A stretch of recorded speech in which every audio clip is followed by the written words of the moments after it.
comments lang, sir. I have no comment. The lawyer should know. Excuse me. Sige, sir. Pag-iinan na lang po. Kasi hindi po ako nakakailangan ng mga tao. Yan lang mo, malapit lang. May ilaw.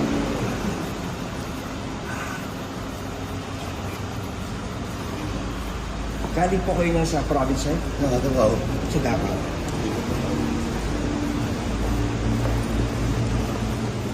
Ito na ako tayo.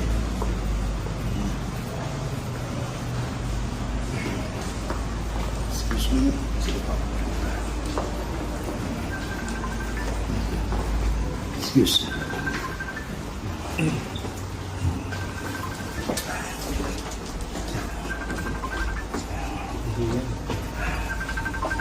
Hirap ko nga. May medication po kayo, sir? Meron.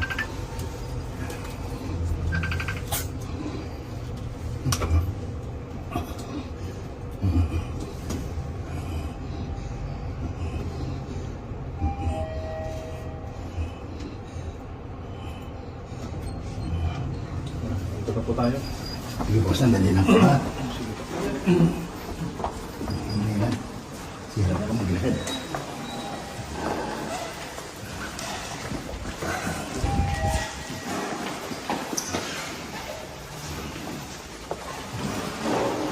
Ayun, ganda. Nakalive ka ba? Yes, sir. Yes, sir. Taba na lang ako. Footage mo.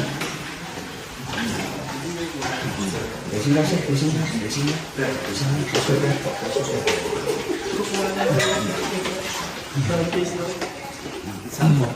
Dito po, sa dulo po. Sa ramo. Yung dulong kanan mo, sir. Siyempre, po muna. O, sige ho. Do you need any medical assistance, sir? Yeah. Wala bang wheelchair dyan? Doon na ho, malapit na ho. Hindi po. Hindi na po ako nakakalakad talaga ng mahaba eh. Pakuha lang tayo. Wala muna. Sige po. Tuloy, tuloy. Ano, sir, yung... Ano mo, sir? Medical condition.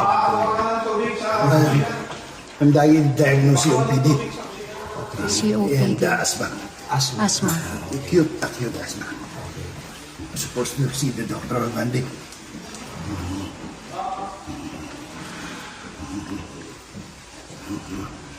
Pahinga po muna.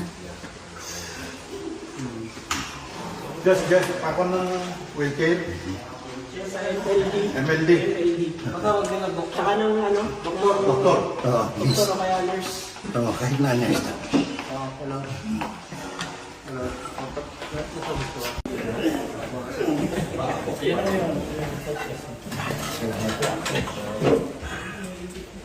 Thank you, thank you.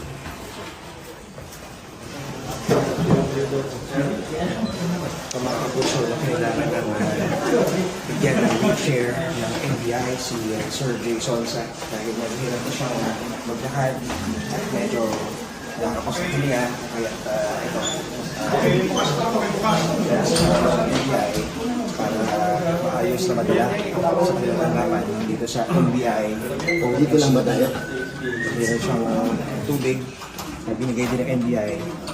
Talaga na naka-reported na medyo hindi si Sir Jason sa kanya kung medyo okay na siya at papasok siya ngayon dito sa tanggapan ng NBI.